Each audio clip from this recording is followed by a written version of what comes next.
आज हिंदू समाज अलग अलग जातियों में बटा है।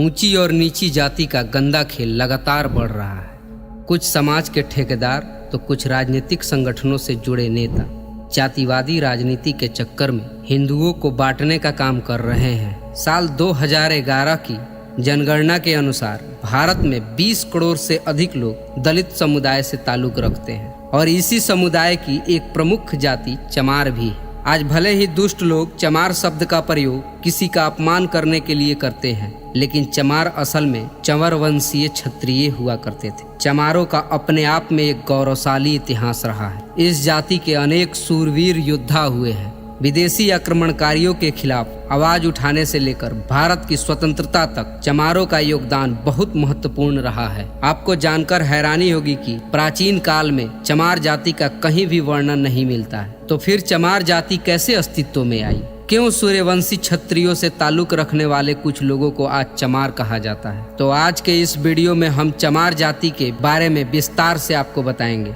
और साथ ही हम दावे के साथ कहते हैं कि इस वीडियो को देखने के बाद चमारों के प्रति आपके विचार जरूर बदल जाएंगे। वीडियो में आगे बढ़ने से पहले आप हमारे चैनल पर नए हैं तो चैनल को सब्सक्राइब कर लें और बेल आइकन को ऑल पर सेट कर लें ताकि इसी तरह के इंफॉर्मेटिव वीडियो मिलती रहे। सनातन धर्म के अनुसार पूरी सृष्टि की रचना ब्रह्मा जी ने की है और प्रत्येक जीव ब्रह्मा जी के द्वारा ही बनाया गया है। ईश्वर ने धरती के सभी मनुष्य को एक समान बनाया है, लेकिन समय के साथ साथ इंसान पंथवाद, संप्रदायवाद और जातिवाद के चक्कर में पड़ता गया और इंसान ही इंसान की मौत का प्यासा हो गया। वर्ण और जाति के नाम पर प्राचीन भारत में कभी कोई भेदभाव नहीं होता था। पहले लोगों को किसी जाति के आधार पर नहीं बल्कि वर्ण और उसके कर्म के आधार पर बांटा जाता था। आज के समय में जैसे डॉक्टर, इंजीनियर, टीचर्स और वकील जैसे अलग अलग पेशे हैं, ठीक उसी प्रकार पहले लोगों को उसके कर्मों के आधार पर ही पहचाना जाता था। ब्राह्मण, क्षत्रिय, वैश्य और शूद्र के बारे में आपने पढ़ा भी होगा। ये सभी नाम लोगों को उनके कार्यों के आधार पर ही दिए जाते थे। वहीं वैदिक काल और रामायण महाभारत काल में भी इंसानों को अलग अलग कर्मों के आधार पर विभाजित किया गया है। उस समय देव, दानव, राक्षस, यक्ष, किन्नर और गंधर्व के आधार पर वर्ण तय की जाती थी, जो आज की जातिवाद से बिल्कुल भिन्न है। चमार जाति के बारे में वैसे तो कहीं उल्लेख नहीं है। चमार शब्द का प्रयोग प्रथम बार सिकंदर लोदी द्वारा 16वीं शताब्दी में किया गया था, जिस समय भारत में तुर्की और अफगानिस्तान के आक्रमणकारियों ने भारत में प्रवेश करना शुरू किया था। उस समय पश्चिम बंगाल में चवर वंश का राज हुआ करता था। वे एक इक्ष्वाकु और सूर्यवंशी सक्रिय समुदाय से संबंध रखते थे। गौतम बुद्ध, चंद्रगुप्त मौर्य और अशोक सम्राट भी इसी वंश से संबंध रखते थे।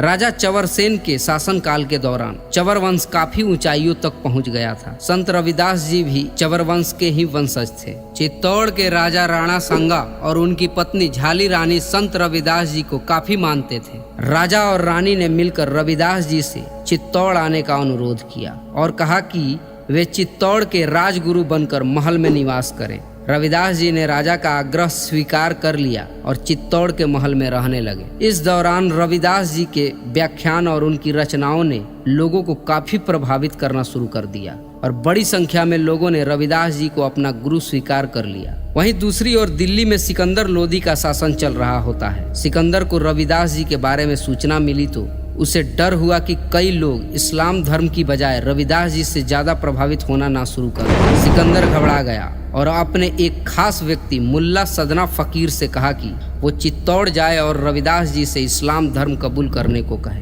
रविदास जी को जबरन मुसलमान बनाने के लिए सदना फकीर चल पड़ा। जब उसकी मुलाकात रविदास जी से हुई तो रविदास जी ने कहा कि वे शास्त्रार्थ और तर्क वितर्क करें। अगर सदना फकीर उन्हें पराजित कर देता है तो वह इस्लाम धर्म कबूल कर लेंगे, लेकिन साथ ही उन्होंने शर्त रखी कि अगर सदना फकीर हार जाता है तो उसे हिंदू धर्म कबूल करना होगा। सदना फकीर को अपने आप पर पूरा भरोसा होता है और दोनों के बीच वाद विवाद शुरू हो जाता है। इस शास्त्रार्थ में रविदास जी की जीत होती है और उनके तर्क वितर्क से सदना फकीर इतना प्रभावित हो जाता है वह अपनी स्वेच्छा से ही हिंदू धर्म अपना लेता है और अपना नाम बदलकर रामदास रख लेता है। रामदास और रविदास जी मिलकर हिंदू धर्म का प्रचार करने में जुट जाते हैं। रविदास जी समाज के सभी लोगों को एक समान नजरों से देखते थे। और बराबरी का संदेश दिया करते थे। जब सिकंदर लोदी को पता चला कि सदना फकीर ने हिंदू धर्म अपना लिया है तो वह आग बबूला हो गया और उसने संत रविदास जी को बंदी बनाने का आदेश दे दिया। रविदास जी को बंदी बनाकर एक कारागृह में डाल दिया गया, जहां उन्हें चमड़े के जूते बनाने का काम सौंपा गया। सिकंदर लोदी का हिंदुओं पर अत्याचार बढ़ता जा रहा था। वह लोगों को अधिक से अधिक इस्लाम कबूल कराने पर मजबूर कर रहा था। रविदास जी को जब कारागृह में बंद किया गया तब क्षत्रिय राजाओं और चवर वंश के लोगों का खून खौल उठा। कई राजाओं ने मिलकर दिल्ली को चारों तरफ से घेर लिया। सिकंदर लोदी के खिलाफ आम लोगों ने अपनी आवाज बुलंद कर दी। इस तरह लोगों के विद्रोह को देखते हुए लोदी ने संत रविदास जी को रिहा कर दिया। लेकिन 1520 ईस्वी में संत रविदास जी का देहांत हो गया और एक बार फिर सिकंदर लोदी का अत्याचार बढ़ने लगा। चर्मकार वंश के लोगों ने इस्लाम धर्म कबूल करने से साफ इनकार कर दिया। सिकंदर लोदी ने इस वंश के सैकड़ों हजारों लोगों को बंदी बनाया और उन्हें चमड़े के जूते और अन्य चीजें बनाने का काम सौंप दिया गया। विदेशी आक्रमणकारियों से पहले भारत में चमड़े के जूते या अन्य चीजों का प्रयोग नहीं किया जाता था और चमड़ों को लोग अशुद्ध माना करते थे। इसके बाद सिकंदर लोदी ने चमड़े का काम करने वाले क्षत्रिय लोगों का अपमान करने के लिए उन्हें चमार कहकर संबोधित किया। चर्मकार वंश के लोगों का अपमान करने और इस्लाम न कबूल करने पर सिकंदर ने चमार कहकर इस क्षत्रिय समुदाय का बहुत अपमान किया। क्षत्रिय लोग हमेशा से ही अपने उसूलों के पक्के माने गए हैं। वे ना तो सिकंदर के आगे झुके और ना ही उन्होंने इस्लाम धर्म कबूल किया। इस तरह से अपने स्वाभिमान की रक्षा के लिए उन्होंने चमड़े का काम किया और तभी से चमड़े का काम करने वाले लोगों को चमार कहना शुरू कर दिया गया।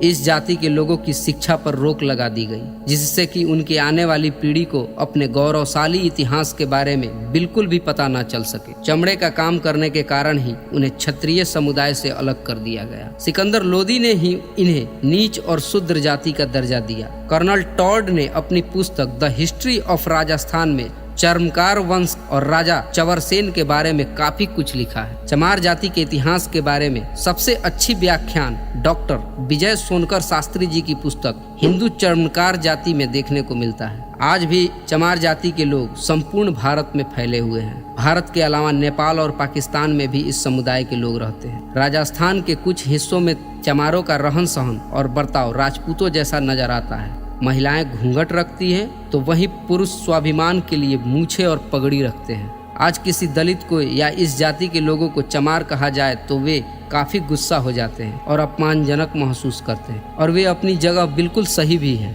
क्योंकि जब वे चमार है ही नहीं तो भला किसी की गलत बातों को क्यों बर्दाश्त करें। दूसरे विश्व युद्ध के दौरान अंग्रेजों ने एक चमार रेजिमेंट का भी गठन किया था, जो एक पैदल रेजिमेंट थी। आधिकारिक तौर पर यह 1 मार्च 1943 को बनाई गई। चमार रेजिमेंट की सेना ने कोहिमा की लड़ाई में शेर की तरह लड़कर अपनी महत्वपूर्ण भूमिका निभाई थी और उसके लिए रेजिमेंट को सम्मानित भी किया गया था। 1946 में रेजिमेंट को भंग कर दिया गया। आज भी समय समय पर लोगों द्वारा एक बार फिर से इस रेजिमेंट के गठन की मांग की जाती रही है और उनकी मांग जायज भी है। बाबा साहब अम्बेडकर ने अपना पूरा जीवन दलित और पिछड़ी जाति के लोगों को समाज में बराबरी का दर्जा दिलाने में समर्पित कर दिया। आज भी चमार और अन्य दलित समुदाय के लोग भीमराव अम्बेडकर जी को अपना आदर्श मानते हैं। जरा सोच कर देखिए कि यदि चर्मकार वंश के इन क्षत्रियों ने इस्लामिक आक्रमणकारियों के खिलाफ अपनी आवाज न उठाई होती और इस्लाम धर्म कबूल कर लिया होता तो आज भारत में मुसलमानों की संख्या 60 करोड़ से भी अधिक होती। और इस बात को भी नहीं नकारा जा सकता कि शायद हिंदू से भी ज्यादा मुसलमान की आबादी आज देश में होती। हिंदू धर्म और समाज की रक्षा में चमार जाति का योगदान कभी भुलाया नहीं जा सकता। आज लोग सेकुलर होने के नाम पर ईद पर सेवैया खा सकते हैं, तो फिर भला एक चमार या दलित के घर का पानी पीने और साथ बैठकर भोजन करने में क्या ऐतराज है। वो भी हमारे भाई हैं। ईश्वर ने प्रत्येक मनुष्य को एक समान बनाया है और हमें ईश्वर की रचना में भेदभाव नहीं करना चाहिए। तो दोस्तों, उम्मीद करते हैं कि आपको यह वीडियो पसंद आई होगी और चमार जाति के गौरवशाली इतिहास के बारे में भी आप समझ गए होंगे। अगर आपको वीडियो अच्छी लगी हो तो कृपया इसे लाइक जरूर करें।